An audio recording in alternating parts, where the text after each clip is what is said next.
주님 평화. 예, 날씨가 보실래요? 아주 매우 흐리고 빗방울이 조금씩 떨어집니다. 비가 곧 올 것 같고요. 지금 나가시는 대전 분들은 꼭 우산 챙기시기 바랍니다. 오늘 복음 말씀은 굉장히 좀 스트레스 받는 내용이에요. 우선 첫째는 그거죠.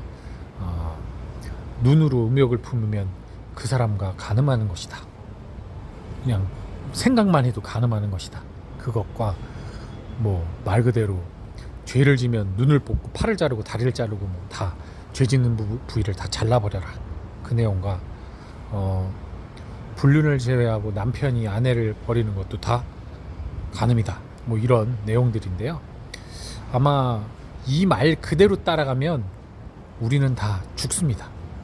뭐 그걸 또 이렇게 거룩하게 여겨서 그래 우리 몸을 다 잘라 조각조각 내고 죄 지은 건 다 잘라버리고 거기에 하느님의 사랑을 채우자 이렇게 아름답게 포장할 수 있지만 그 합리화가 우리로 하여금 이 복음 말씀을 정말 감동적이고 감사한 마음으로 받아들이게 할 수 있을까요? 아니요. 생각으로는 또 신학적으로는 우리가 이것을 좋게 포장해서 받아들일 수는 있어요. 하지만 정작 읽고 또 마음 안에선 끊임없이 불편스러울 거예요. 왜? 물론 그게 진짜 팔을 자르라는 얘기도 아니고 진짜 뭐 다리를 자르라는 얘기도 아니고 눈을 뽑으라는 얘기도 아닌 거 아실 거예요. 그리고 진짜 내가 음욕을 품었다고 해서 내가 진짜 간음한 거 아닌 거 아실 거예요. 예수님께서 그렇게 극단적인 표현을 하신 것이고 그렇게 함으로 인해서 우리가 그만큼 하느님에게 더 집중하고 하느님의 뜻 안에서 충실하게 살아가는 노력을 해야 된다. 뭐 이렇게 이해하실 수 있을 거예요. 하지만 그럼에도 불구하고 그 글 자체가 우리로 하여금 혐오감을 주고 불안을 주고 스트레스를 주거든요. 그죠? 그걸 읽으면서 너무 아름다운 글귀야 라고 생각하신 분들은 아마 없을 거예요. 결국 이것은 생각과 내 본성과 따로 놀게 만드는 갈라놓는 본문이에요. 그러면 주님이 왜 일치를 강조하시고 화합을 강조하시고 용서와 자비를 말씀하시는 주님께서 이런 읽고 들으면 뭔가 생각으로는 이해가 되나 본성적으로는 되게 대단히 듣기 거북한 이 내용, 그래서 그 거북한 느낌을 결국 내가 죄인이고 나약한 죄인이고 내가 문제가 많아서 이걸 거북하게 여기나 보다라고 자책을 하게 만드는 이러한 오해가 쌓일 글을 왜 복음사가가 올렸을까? 복음은 참고로 허투루 쓰여진 게 없습니다. 그렇다면 이 불편함이 올라오는 글을 올린 데는 분명한 이유가 있어요. 제가 말씀드린 대로 해석을 하면 평생 이 불편함에서 벗어나지 못할 겁니다. 머리로는 이해하나 몸이 거북하게 여기는 이 이중적인 양가 감정 속에서 이 복음을 늘 접할 거예요. 때로는 이것이 거룩하게 다가오다가도 때로는 나에게 스트레스로 다가오겠죠. 특히 내가 어떤 죄를 지거나 잘못을 저질렀을 땐 이 글 때문에 스트레스 받을 거예요. 근데 여러분 아주 간단한 예로 일단 시작할게요. 아주 이 남편이 아내 몰래 주식을 한 거야. 그 컴퓨터로 주식을 하다가 큰 돈을 날렸어요. 아내가 이제 열이 받죠. 이 화상아, 그 손가락을 잘라버리든지 해야지 이렇게 말을 합니다. 그게 손가락을 자른다는 얘기입니까? 혹은 뭐 정말 큰 사고를 치고 왔어요. 누구한테 대출을 받아서 빚을 돈을 꿔주고 못 받았어. 그 사람이 날랐어. 그거를 이제 알았어. 남편이 그걸 숨기고 있다가 알았어. 이 화상아 나가 죽어! 이랬어. 그럼 진짜 죽으란 얘기인가요? 아니죠. 대단히 표현은 극단적이지만 사실 그것은 제발 정신 차려라. 그 주식을 투자하려고 했던 그 유혹을 받은 그 손가락이 죄가 아니죠. 이 생각이 죄지 사실은. 그죠? 그 하고자 하는 내 욕구가 죄지. 이 손가락은 말 그대로 하청이잖아요. 시킨 대로 할 수밖에 없어요. 지금도 제가 움직이라고 생각하니까 움직이고 있는 거 아닙니까? 그렇기 때문에 얘는 죄가 없어요 사실. 근데 손가락을 자르라고 하는 얘기는 결국은 본성적으로 네가 그 생각을 잘하라는 얘기잖아요. 주식을 하려고 하는 그 생각, 남에게 그냥 무턱대고 돈을 퍼다 주는 그 생각, 그거를 없애라 라는 얘기잖아요. 오늘 복음 말씀은 결국 본질을 보라는 얘기예요. 그렇게 율법처럼 그 가지들 쳐내기만 하면 뿌리가 썩어가는데 가지들 쳐내봤자 아무 의미가 없거든요. 의미가 없는 행위를 하는 거예요. 예수님도 그런 말을 하는 거예요. 야, 너 눈을 죄졌으면 눈을 뽑아버려. 차라리 그 눈을 뽑아버려. 이 얘기는 눈을 뽑으라는 얘기가 아니에요. 눈이 무슨 죄가 있습니까? 그것을 바라보고자 하는 나의 욕구가 죄죠. 본성적으로 하느님 안에서 있어야 되고, 사실은 이 모든 것들은 우리가 충실할 때는 지킬 수 있을지 몰라도 우리가 조금만 한눈을 팔거나 조금만 생각이 유혹에 빠지면 언제든 넘어갈 수 있는 그런 것들이거든요. 여러분 이미 이 복음 말씀대로라면 우리는 이미 손발 다 잘리고 머리 잘리고 눈 잘려서 형체조차 없을 겁니다. 눈으로, 입으로, 생각으로, 행동으로 얼마나 많은 죄를 저질렀어요.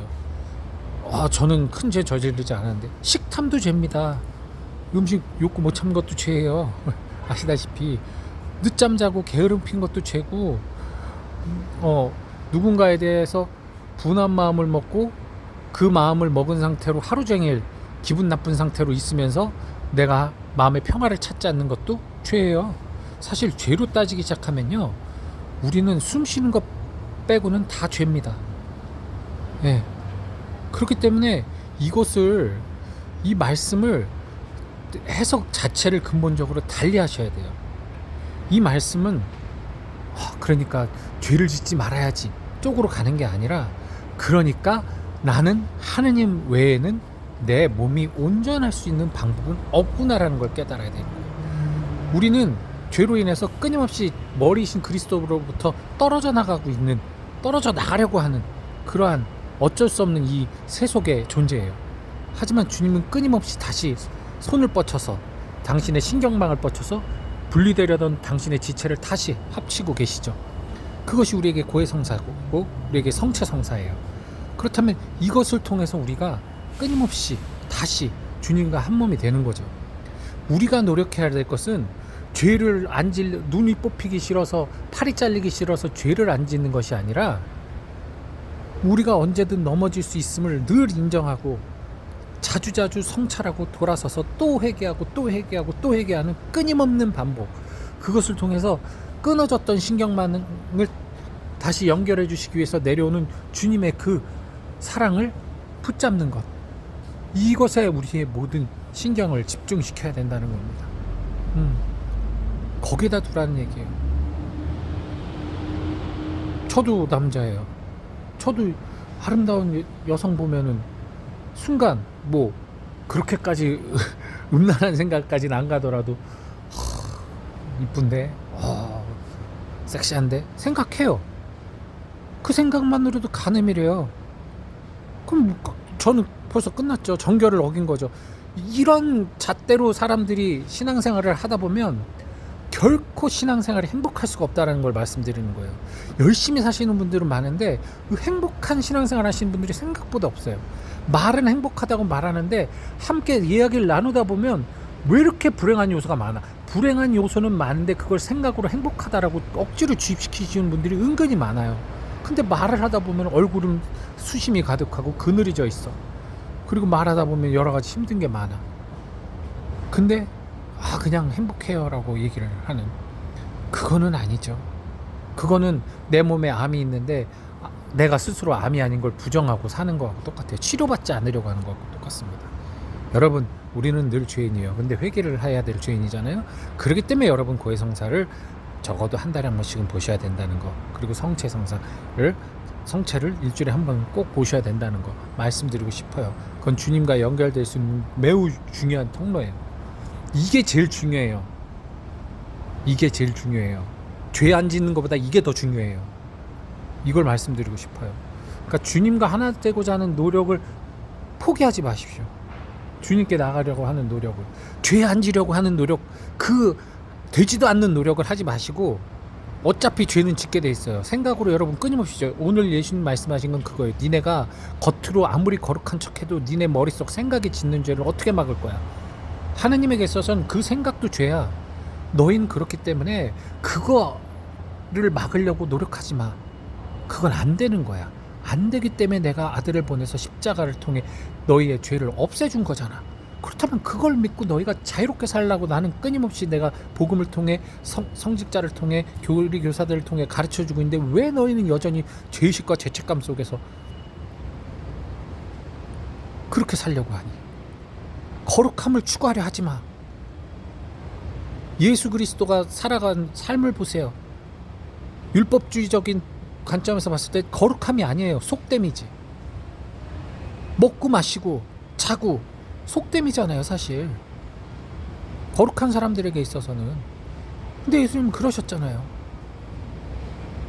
하느님이 일부러 우리의 속됨 안에 오셨어요. 같이 어울리면서 우리의 속됨을 더 이상 죄로 느끼지 않고 그저 하느님과 함께 어울리면서 기쁘게 살면서 하느님을 향해 한 발짝 한 발짝 걸어가도록 마련해 주셨는데 왜 우리는 다시 우리 곁에 오신 그분을 내버려 두고 우리가 만들어낸 거룩함 속으로 걸어가려고 합니까?